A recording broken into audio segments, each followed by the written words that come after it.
안녕하세요. 매일 새로운 사연을 전하는 읽어주는 사연 라디오입니다. 구독과 좋아요, 많은 공유 부탁드립니다. 오늘의 사연 시작하겠습니다. 안녕하세요. 마침내 이혼을 결심한 30대 여성입니다. 이혼을 결심하기까지가 사실 쉽지만은 않았어요. 아이가 있거든요. 그리고 어떻게 들릴지 모르겠지만 아이를 낳은 게 지금은 너무 후회가 돼요. 아이가 아니었다면 저도 좀 더 빨리 자유로워졌을지도 모르는데, 물론 아이를 탓하는 건 결코 아니에요. 아이를 보고 있으면 너무 귀하고 예쁘고, 그런데 이런 아이한테 제가 좀 더 나은 가정을 주기는커녕 이혼 가정에서 자라게 만들었으니 그게 너무 미안해서 별의별 생각이 다 드네요. 남편하고는 대학 시절부터 알고 지낸 사이예요. 하지만 당시에는 그저 좋은 오빠 동생으로만 지냈을 뿐 서로 특별한 감정은 없었어요. 졸업 이후에도 남편이 좋은 회사에 들어갔다는 소식은 들었지만 잘 됐네 하고 말았지. 딱히 별 생각은 안 들더라고요. 그런데 남편과 달리 저는 취업에 성공하기까지 쉽지가 않았습니다. 원래 준비하던 시험이 있었는데 그게 좀 잘 안 풀리면서 제 나름대로 상황이 꼬였었거든요. 그런데 그때 생각지도 못하게 남편으로부터 도움을 많이 받았어요. 심리적으로 지지도 많이 해주었고 제가 필요로 하는 자료들을 많이 가지고 있었으니까요. 좀 특수한 분야다 보니 구체적으로 적으면 아는 사람이 있을까봐 조심스럽네요. 아무튼 그래서 남편과 급속도로 가까워졌고 그렇게 이후로 4년이란 시간을 만났습니다. 어느덧 제가 취업에 성공하고 직장 생활에 완전히 적응을 했을 무렵 남편이 프로포즈를 해왔어요. 그리고 저는 그 프로포즈를 마다할 이유가 없었죠. 남편을 사랑했고 이제 와서 숨길 게 뭐가 있겠어요. 남편의 조건도 뭐 하나 모난 구석이 없었거든요. 대기업 임원까지 지내고 은퇴하신 아버님의 온화하신 성격의 어머님 그리고 싹싹한 신우. 경제적으로 여유 있는 시댁이었던 데다가 남편 직장도 탄탄하니. 그래서 저는 이혼을 앞두고 이런 이야기를 하는 것이 우습긴 하지만 제가 남편복 시댁복은 타고난 줄 알았다니까요. 그리고 결혼할 땐 시댁에서 1억, 친정에서 8천 지원받았습니다. 1억도 적은 돈은 아니지만 저희 시부모님이 어떤 분들이신지 이야기하려면 이 이야기도 하는 게 좋을 것 같은 게, 원래는 더 해주실 능력이 되시는 분들이신데 한 번에 많이 주면 고마운 줄 모른다고 그래서 1억만 내주셨어요. 물론 1억도 정말 감사하게 받았습니다. 더 바라는 마음도 없었고요. 하지만 이런 이야기를 제 면전에다 대고 하시니 솔직히 가시방석에 앉은 듯 했고 뭐라 대답해야 할지 난처하대요. 그래도 이때만 하더라도 남편이 무슨 말씀을 그렇게 하시냐며 한마디 했었고, 그래서 저도 그냥 1억도 너무 감사하다고 인사드렸죠. 사실 친정에서도 아예 안 해주신 게 아닌데 어쩌다 보니 시댁에서 좀 더 받았다는 이유로 늘 그쪽에 더 숙이고 들어가는 모양새가 돼버린 건데 지금 생각하면 이것도 후회가 돼요. 저희 친정이라고 아주 여유가 없는 것도 아니었는데 그냥 시댁에서 해주는 거랑 똑같이 해달라고 말씀드릴 걸 싶어서요. 아무튼 그렇게 지원받아 시댁에서 차로 20분 거리의 동네에 집을 얻었습니다. 시댁 근처에 살고 싶은 마음은 솔직히 없었지만 남편이나 제 직장의 위치를 고려했을 때 더 나은 옵션이 없었거든요. 그래서 친정하고는 1시간 반 정도의 거리로 좀 멀어졌지만 그래도 크게 개의치는 않았어요. 남편이나 전화차도 따로 있고 그러니까 필요하면 저 혼자라도 다녀오면 된다 싶었으니까요.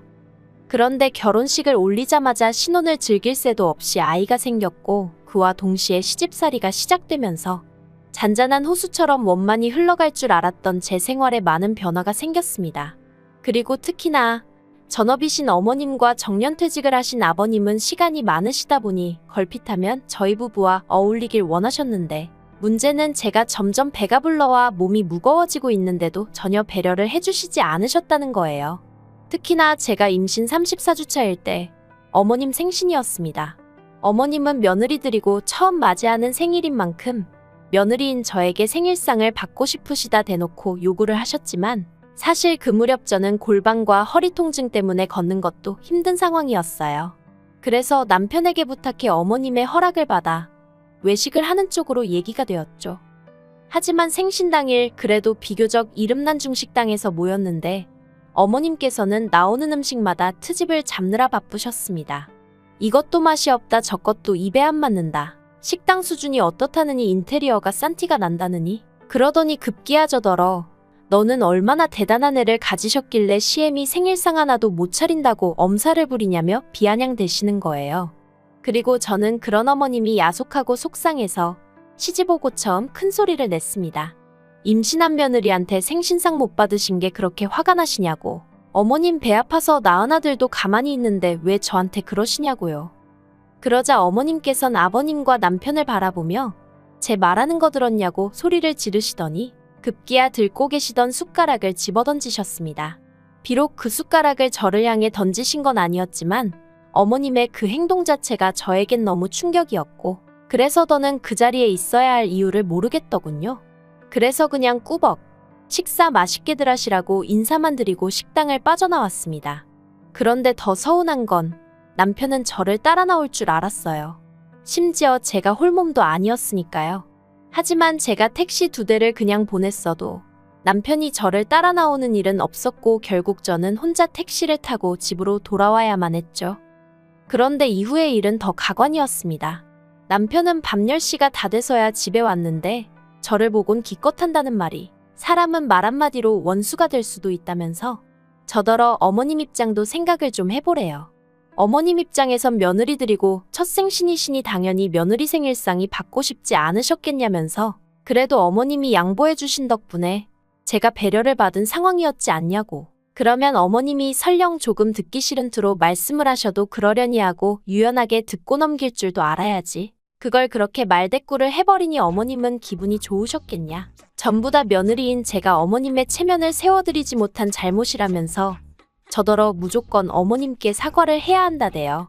그리고 고백하건대 지금은 제가 왜 그랬는지 100번 1000번 후회가 됩니다만 그때는 몇 날 며칠 남편에게 같은 말을 듣다 보니 정말 그런가, 정말 내가 잘못한 건가 싶은 게 그래서 결국 어머님한테 제가 찾아가 만삭의 몸으로 무릎 꿇고 사과드렸습니다.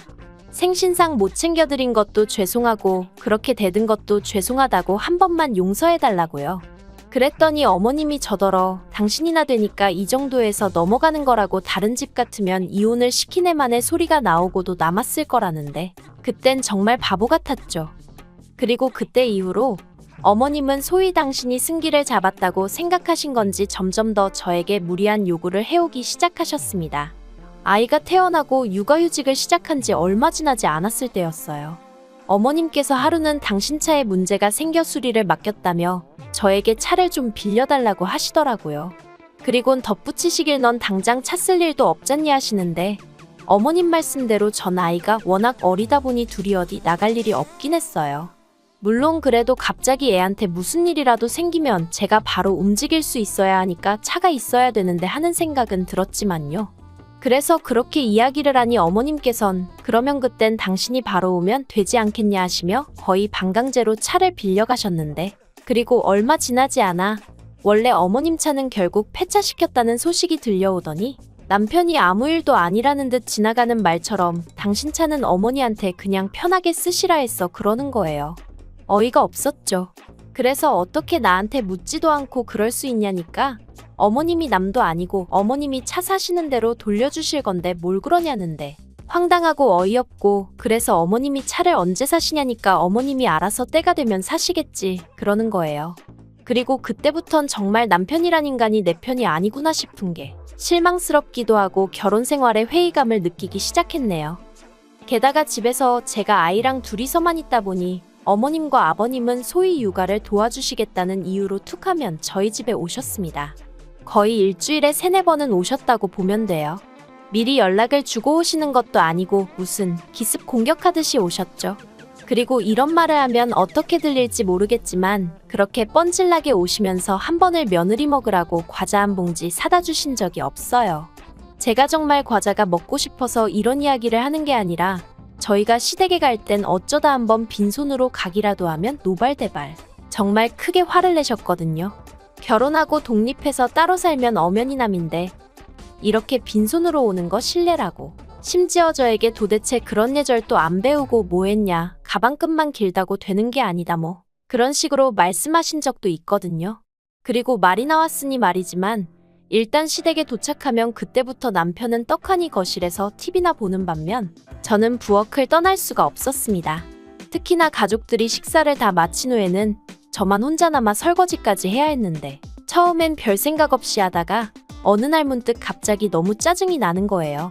그래서 남편한테 당신이 설거지 좀 하라니까 대번에 어머님이 바깥일하는 사람을 시켜 먹으면 어떡하냐며 금세 쫓아오셔선 저를 혼내셨지요. 그런데 그 당시엔 저도 출산휴가니 육아휴직이니 그런 거 없이 맞벌이 중이었거든요. 그래서 어머님 저희 맞벌이에요 하니까 대뜸 저를 탁 밀치시면서 그래 너 잘났다. 내가 할 테니 너도 하지 마라 그러시대요. 그래서 내하고는 남편 옆에 가서 앉아 있었어요. 그랬더니 어머님이 갑자기 당신 신세 좀 보라며 서러워 죽겠다고 설거지하다 말고 주저앉아 우시는 거예요. 그러자 남편은 남편대로 저더러 집에서 잘만 하는 설거지 시댁에서도 좀 하면 어떠냐면서 왜 시어머니를 상대로 기싸움을 하냐며 저한테 짜증을 내더니 그대로 어머님한테 달려가서는 자기가 저를 똑바로 가르치겠다나요? 그런데 그때는 결혼하고 얼마 되지 않았을 때라서 그냥 뒤돌아 나오고 그런 건 꿈에도 생각을 못했습니다. 그저 어머님께 죄송하다고 몇 번이나 사과드리고 결국 한마디로 제가 졌죠. 어머님하고 싸운 건 아니었지만 상황 자체가 제가 다 잘못하고 제가 나쁜 사람이 되어 있더라고요. 아무튼 그랬던 어머님 아버님께선 정작 저희 집에 오실 때는 그렇게 빈손으로 오셔서는 애를 봐준다는 표현도 솔직히 어이가 없어요. 애를 봐준다는 게 보통 의미가 당신들이 애를 챙겨주겠다는 뜻 아닌가요? 하지만 어머님 아버님은 말 그대로 눈뜨고 애를 쳐다보고만 계실 뿐이었고 결국 애를 챙겨야 하는 건 제 몫이었어요. 하지만 그 와중에도 당신들이 애를 봐주고 있으니 저더러 부엌일을 하라던가 살림을 하라던가 그리고 제가 내린 결론은 행여나 안 해놓고 있다가 나중에 퇴근한 남편에게 시켜먹을까 싶어 한마디로 감시하러 오신 거였죠. 그러니 제가 시부모님이 저희 집에 오시는 게 달가울 리가 있었겠어요? 하지만 무엇보다도 저를 정말 이혼을 결심하게 만든 건 바로 저희 친정어머니가 오셨을 때 있었던 일 때문이었습니다. 일단 저희 친정어머니는 저희 집에 자주 오지 않으세요. 몇 년 전 당하신 교통사고의 후유증으로 연세에 비해 무릎이 많이 안 좋으시거든요. 그런데 그날은 제가 너무 입맛도 없고 피곤하다 하니까 모처럼 반찬도 가져다 주실 겸 저를 보러 오셨던 거죠. 그리고 저는 남편에게 미리 친정어머니가 오신다고 하셨으니 시부모님이 오시는 일이 없도록 시부모님께 말씀 좀 드려달라 부탁을 해둔 상황이었어요. 남편도 알겠다고 했었고요. 그런데 이게 웬걸. 친정어머니랑 점심을 먹고 있는데 초인종이 울리더니 어머님 아버님이셨습니다. 당황스럽기도 하고 집에 아무도 없는 척을 해볼까 했지만 이내 아이가 울어버린 통에 그럴 수도 없었죠. 그래서 어쩔 수 없이 현관을 여니 시부모님께서 왜 이렇게 문을 늦게 여냐며 타박을 하시다가 이내 제 친정어머니를 보시곤 어쩐 일이시냐 물으시는 거예요. 아니 그걸 왜 어머님이 물으시나 싶더라고요. 아무튼 딱히 대답이 궁금해서 물으신 것 같지도 않았어요. 이내 부엌을 보시고는 밥 먹는 중이었냐 하더니 당신들도 밥을 안 먹었다며 좀 차리라는데 여기서부터 좀 짜증이 났어요. 보통은 이러면 나중에 다시 오겠다 하지 않나요? 집도 가까운데. 하지만 제가 무슨 힘이 있었겠어요. 제가 어머님 아버님 드실 것도 차리고 있으니까 친정어머니가 그런 제가 안쓰러웠는지 너는 앉아있으라며 내가 해줄게 하시는데 솔직히 상황 자체가 너무 마음에 안 들더라고요. 어머님 아버님이 상이 다 차려지지도 않았는데 식탁에 가만히 앉아서 차려줄 밥만 기다리고 계신 것도 꼴보기 싫고 그래도 어쨌든 이내 두 분 식사도 차려드렸습니다. 그리고 다시 식사를 시작했는데 한 5분이나 지났나 아버님이 저더러 물을 달라고 하시는 거예요. 아버님 바로 뒤에 정수기가 있었는데 말이죠. 그리고 뻔히 아시면서 그러자 저희 친정어머니도 이제 상황이 못마땅하셨는지 바로 뒤에 있네요. 하고 한마디 하셨습니다. 그러자 어머님께서 며느리 살림이고 우린 손님인데 며느리가 떠다줘야 한답니다. 어이가 없어서 손님이라면 손님이죠. 초대받지 못한 손님. 게다가 또 뉘어놓은 아이가 울기 시작해서 제가 하던 식사를 멈추고 아이를 안아서 어르고 달래고 있었는데 딱 소리와 함께 저희 친정어머니가 경우가 없어도 너무 없지 않느냐며 큰 소리를 내셨습니다. 그리고 제가 놀라서 무슨 일인가 쫓아나가 보니 아버님이 저희 친정어머니한테 국 좀 더 달라고 하셨다는 거예요. 그래서 저희 친정어머니가 그걸 왜 저한테 말씀하시냐고 옆에 안사돈한테 말씀을 하셔야지 하니까 저희 어머님이 또 손님 어쩌고 하면서 며느리 대신 안사돈이 좀 할 수도 있는 거 아니냐고 하셨다대요. 그리고 저도 그 소리를 들으니 뚜껑이 확 열렸습니다. 가뜩이나 연락도 없이 툭 하면 찾아와서 손님 행세하고 가시는 것도 짜증나 죽겠는데 어떻게 제 친정어머니한테도 그런 식으로 행동을 하시는지, 얼마나 평소에 저나 저희 친정을 무시하면 저런 태도를 보일 수 있나 싶은 게, 그래서 제가 시부모님더러 그만 가달라고 했어요. 그랬더니 이제 난리가 났죠. 시부모님이 남편에게 전화해 남편을 부르셨고, 남편은 남편대로 쫓아와서는 이게 무슨 상황이냐며, 하지만 남편도 결국엔 팔은 안으로 굽는다고, 이미 그런 성격인 걸 알고는 있었지만 역시나 이번에도 저랑 저희 친정어머니한테 하는 말이, 자기 부모님 입장에선 그래도 아들집에 왔으니 나름대로 대우를 받고 싶으셔서 그러신 것 같다면서, 그거 뭐 별거냐며 이제 보니 저희 어머니가 성격이 욱하시는 면이 있어서 그걸 제가 닮았나 보다고, 우리 애는 그걸 닮지 말아야 할 텐데 걱정이라나 어쩐다나, 정말 어디서 개 짖는 소리 같은 걸 하더라니까요. 그래서 제가 남편더러 당신이야말로 이제 보니 어머님 아버님의 매너 없고 상식 없는 그 태도를 그대로 물려받았나 보다며, 우리 애도 그럴까 겁난다 했어요. 그랬더니 남편이 저더러 지금 자기 부모 욕했냐고 따지길래, 그게 욕인 줄은 아나 보네 하고 비꼬 왔죠. 그러자 아버님이 둘 다 그만두라고 소리를 치시고, 어머님은 남편더러 이혼하랍니다. 애도 뺏어오고 저만 내쫓아버리라나요? 그러자 저희 친정어머니도 그래 애 줘버려라 그러셨어요. 제가 지금 이렇게 적어서 그렇지 현장에선 정말 정신이 하나도 없었을 만큼 난리도 그런 난리가 없었네요. 그리고 저도 그땐 에라 모르겠단 생각에 남편더러 그래 당신이 애 데려다 키우라 했어요. 애 때문에 당신이랑 어머님 아버님이랑 얽혀서 살 생각하면 끔찍하니까 그냥 데려가라 했죠. 하지만 결론부터 말하자면 결국 애도 집도 남편이 포기했어요. 아니면 졌다고 표현하는 게 맞으려나요? 협의 이혼은 절대 못 해준다.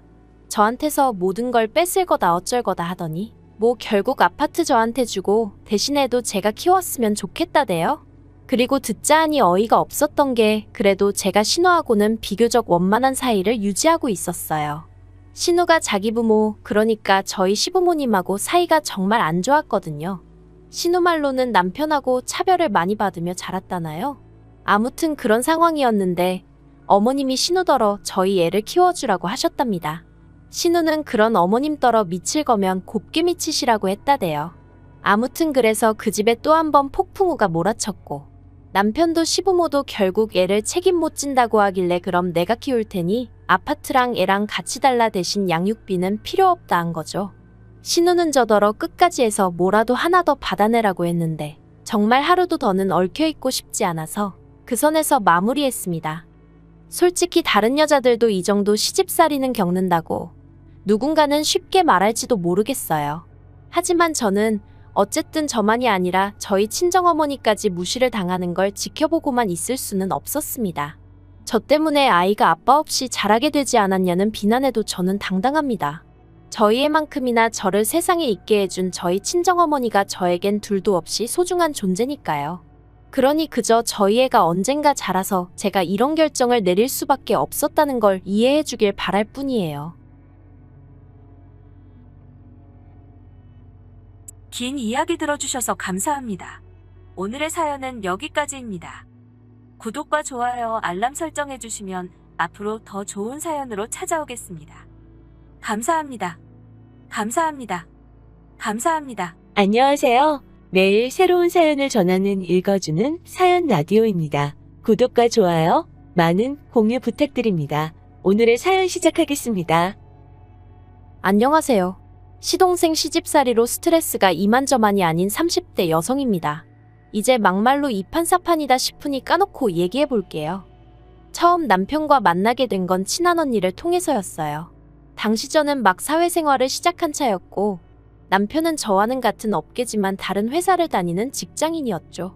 분야가 같다 보니 첫 만남에서부터 대화가 잘 통했고, 이후로도 누가 먼저랄 것 없이 서로 연락을 주고받으며 관계를 발전시켜 나갔습니다. 하지만 처음부터 결혼을 전제로 한 만남은 아니었기에 2, 3년 동안은 딱히 결혼에 대해서 이야기를 나눠본 적은 없었네요. 그렇다고 언젠간 헤어질 건데 생각하며 만났던 것도 아니긴 하지만요.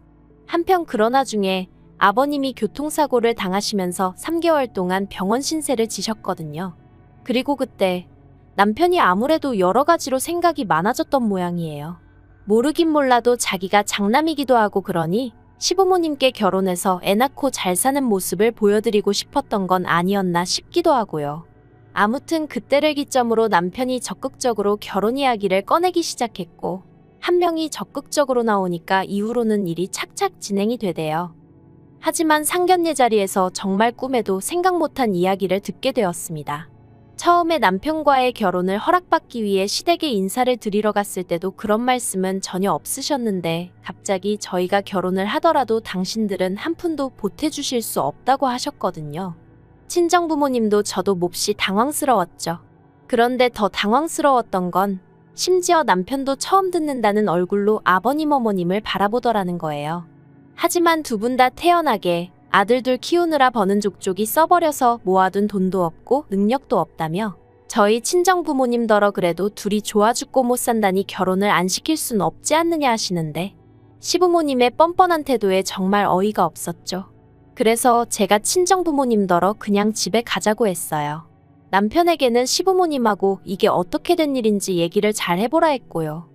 그렇게 식당에서 나와 친정부모님 두 분 다 무슨 저런 사람들이 있냐시며 저를 위로하셨지만 솔직히 당시 저는 슬프기보단 화가 났습니다.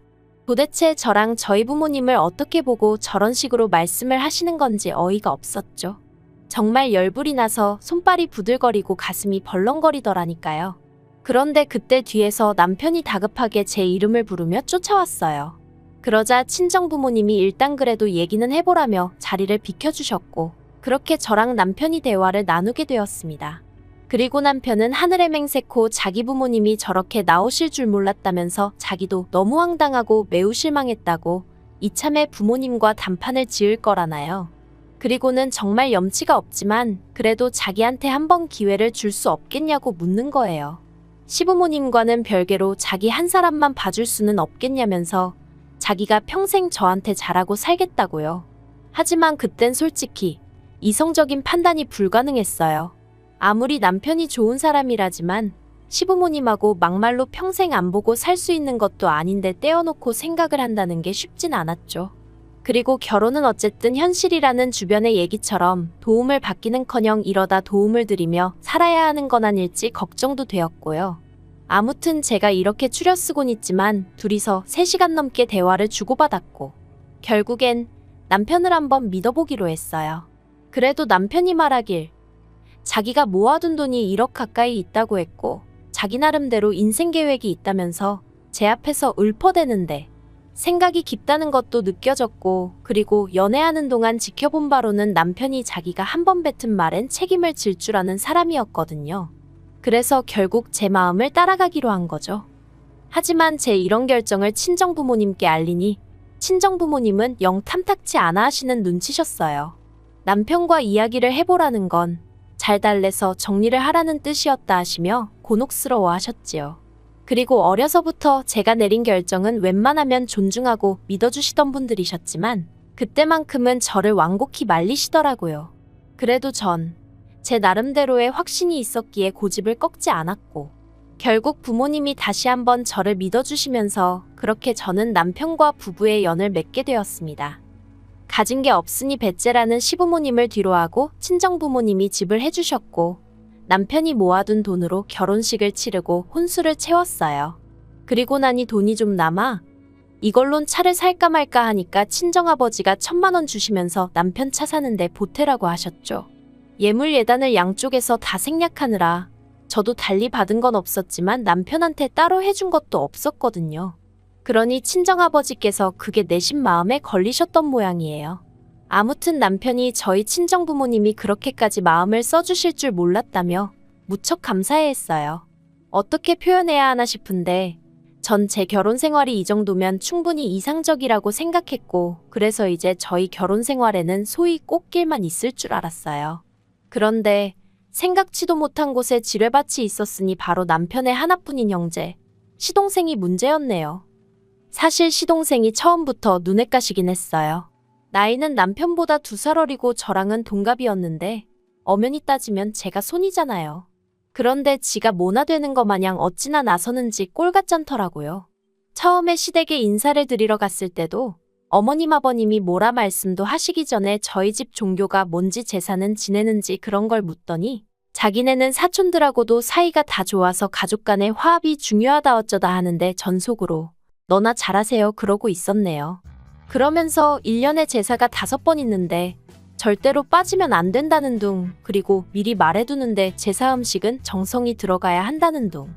그러니까 남편이 시동생더러 원래 음식은 정성이라지만 너는 뭐 먹을 줄밖에 더 아냐고 무안을 주대요. 하지만 그 소리를 듣고 시동생이 기껏 한다는 말이 우리 집안 여자로서 어떻게 해야 할지 미리 귀뜸을 해주는 거라나 어쩐다나. 어이가 없었죠. 하지만 솔직히 그때는 처음 시댁에 인사를 드리러 간 날이라 긴장을 많이 했기도 해서 시동생의 말 같지 않은 소리에 하나하나 대꾸해줄 여유가 없었죠. 아무튼 식을 올리고 나서 보니까 제사가 무슨 5번이에요. 7번이나 있더라고요.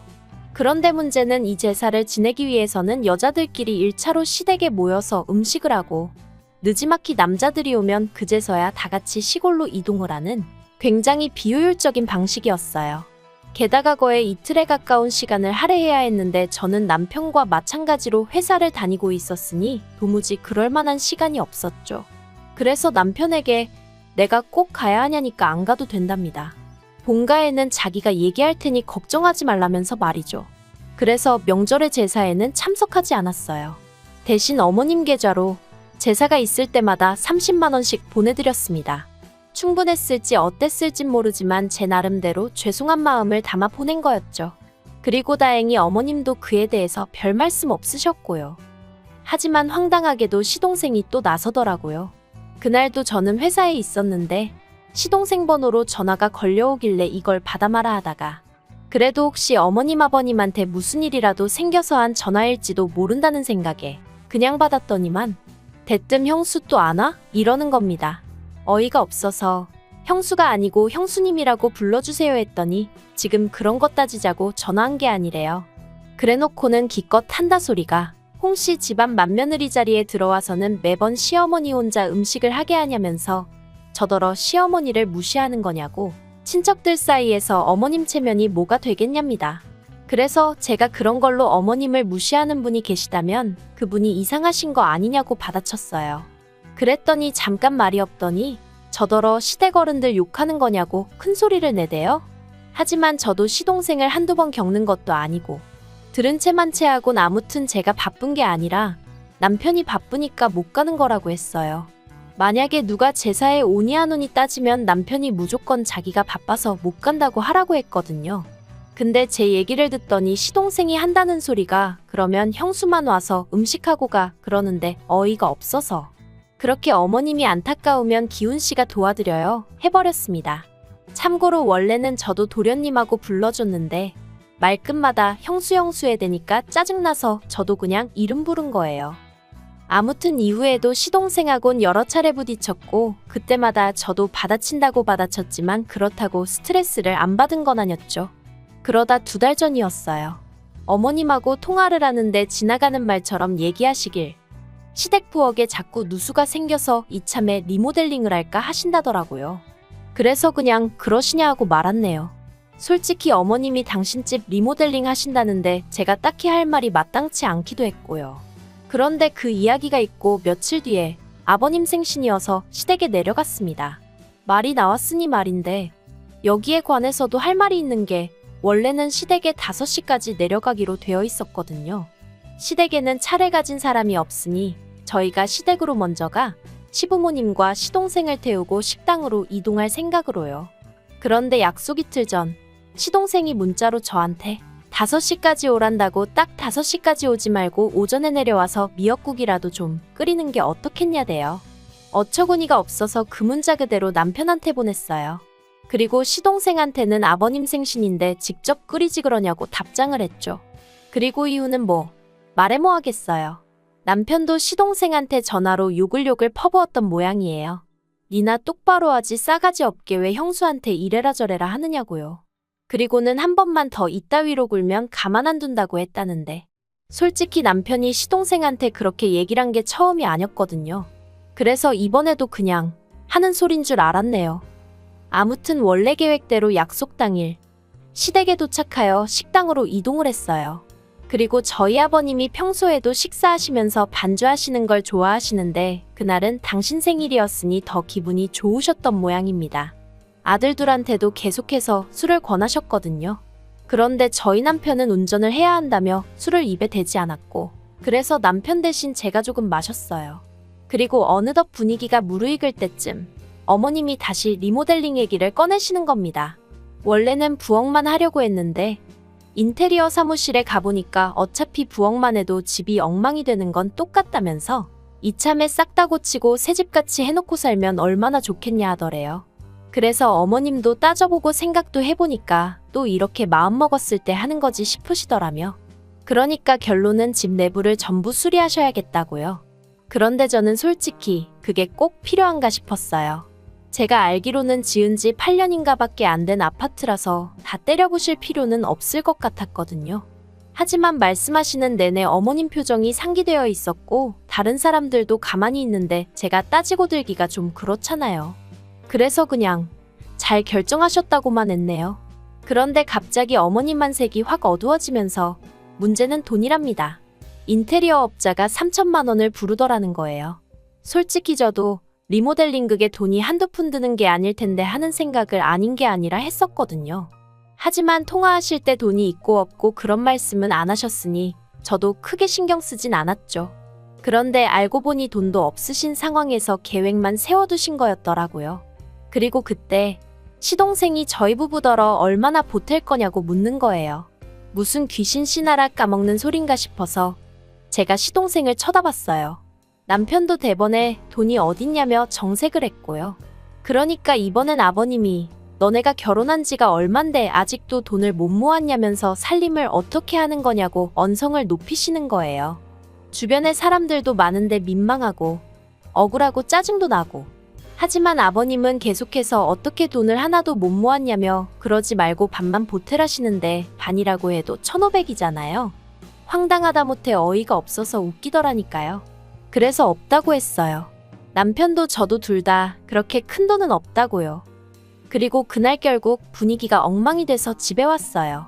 시댁으로 돌아가는 차 안에서 시동생이 뚫린 입이라고 자식이 돼서 그러는 거 아니라는 둥, 형이 변했다는 둥 헛소리를 찍찍해대니까 남편이 시동생더러 조용히 하라고 한마디 하대요. 그런데 황당하게도 어머님께서 당신은 아들 키워서 남 좋은 일 시켰다는 이해 못할 말씀을 하시는 거예요. 그래도 뭐 결과적으로 못 해드린다고 했고 시부모님도 현실을 받아들이셨을 거라 믿었습니다. 그런데 이달 초 어머님이 결국엔 리모델링을 하기로 했다면서 소식을 전해오셨어요. 그리고는 덧붙이시기를 그래도 한 3주는 걸릴 것 같으니 저희 방 2개를 치워놓으랍니다. 전 처음에 제 귀를 의심했어요. 그게 무슨 말씀이시냐니까 아니 그럼 리모델링 하는 동안 당신들이 어디가 있겠냐면서 저희 집으로 올라오실 거라는 거예요. 그래서 안 된다고 했죠. 저나 남편이나 다 출근하고 나면 빈집인데 시부모님의 시동생까지 부담스럽고 어렵다고요. 당장 방을 비우기도 어렵고 여러 가지로 어렵다 죄송하다 몇 번이나 말씀을 드렸습니다. 그랬더니 아마 어머님과 제 통화를 아버님과 시동생도 듣고 있던 모양이에요. 아버님이 전화기 내놔라 어째라 난리가 났고 34평짜리에서 둘이 살면서 시부모도 못 오게 하냐 어쩌냐 싸가지가 있네 없네. 그래서 제가 회사라 통화 길게 못한다. 나중에 다시 남편하고 연락드리겠다 하고 일단 전화를 끊었습니다. 마음이 심란하여 도통 일이 손에 잡히질 않아 결국 평소보다 조금 일찍 퇴근을 했어요. 그리고 남편에게 전화하여 이런 일이 있었다 하니 자기도 바로 집으로 오겠다대요. 그리곤 얼마 안 있다 저더러 바로 지금 시댁에 가자더니 진짜 시댁으로 향했습니다. 시부모님께선 저희가 평일 저녁에 그렇게 올 거라곤 생각지 못하셨겠죠. 꽤 당황하신 얼굴로 저희를 맞으셨거든요. 그리고 밉상 시동생도 집에 있었어요. 아무튼 좋은 일로 찾아간 게 아니었던 만큼 바로 본론으로 들어갔습니다. 남편이 어머님 아버님 떨어 도대체 무슨 얘기냐고 리모델링은 뭐고 우리 집엔 왜 오신다는 거냐 하니까 그러면 집안을 다 뒤집어 엎는다는데 여기서 우리 셋이 어떻게 지내냐며 어머님 아버님 시동생 할 것 없이 다들 난리더라고요. 그러자 남편도 그러니까 대책도 없이 일단 리모델링부터 하겠다 하고 통보를 해오면 어떡하냐면서 화를 내대요. 그런데 그때 시동생이 한다는 말이 남편더러 너무한다면서 부모님을 무시해도 정도가 있는 거 아니냐고. 형수가 얼마나 무섭길래 그러냐며 막말로 형수가 시부모님 못 오시게 하고 그러면 형수를 두들겨 패서라도 정신머리를 고쳐놔야지. 어떻게 형수한테 휘둘리고 살 수가 있냐면서 남편더러 실망이다 그러는데 제가 방금 뭘 들은 건가 싶더라니까요. 그래서 제가 지금 진심으로 하는 얘기냐니까 시동생이 제가 지 마누라였음 벌써 뒤지게 맞았답니다. 그런데 그 순간 저보다 남편이 먼저 주먹을 날려 시동생 얼굴을 정통으로 갈겼어요. 보자 하니까 못하는 말이 없다면서.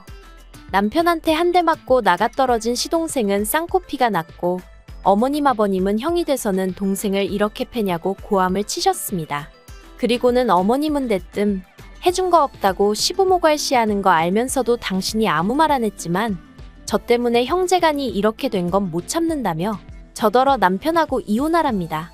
그러자 이번에도 남편이 저보다 한 발 빨리 어머님께 그런 말씀 다신 하지 마시라고 지금 제가 누구 덕에 이렇게 해놓고 사는 줄 모르시냐고 악을 쓰더니 시동생을 가리키며 저 자식 때문에라도 당분간 여긴 안 오겠다고 딱 선을 긋더라고요. 그리고는 시동생더러 너는 사람 구실 좀 하고 살으라고 나이 처먹고 부모님한테 빌붙어 사는 버러지 같은 자식이라고 욕을 하더니 한 번만 더 내 와이프한테 말 그따위로 했다간 쌍코피가 아니라 아주 묵사발을 만들어주겠다고 하대요. 그리고는 뭐 뒤도 안 돌아보고 저더러 집에 가자 하대요. 솔직히 올라오는 차 안에서 좀 전에 있었던 일을 곱씹어보니 통쾌하기도 하고 동시에 씁쓸하기도 하고 그냥 제가 마음을 좀 넓게 쓴다 생각하고 올라와 계시라고 할 걸 그랬나 하는 쓸데없는 죄책감도 들고 기분이 좋기만 한 건 아니었네요. 하지만 지금은 그래도 며칠 지나서 그런지 마음이 안정이 됐어요. 매사 제 마음 같을 수도 없는 거고 그러니 시간에 맡겨두렵니다. 이러다 언젠가 좋아질 수도 있고 이렇게 영영 먼 가족처럼 살게 될지도 모르죠. 하지만 전 그냥 저랑 남편만 생각하면서 살아야겠어요. 적어도 남편이 그때 그 약속처럼 계속해서 제 곁에서 저를 든든히 지켜주기만 한다면 적어도 두렵고 겁나는 일은 없을 것 같으니까요. 긴 이야기 들어주셔서 감사합니다. 오늘의 사연은 여기까지입니다. 구독과 좋아요, 알람 설정해주시면 앞으로 더 좋은 사연으로 찾아오겠습니다. 감사합니다. 감사합니다. 감사합니다.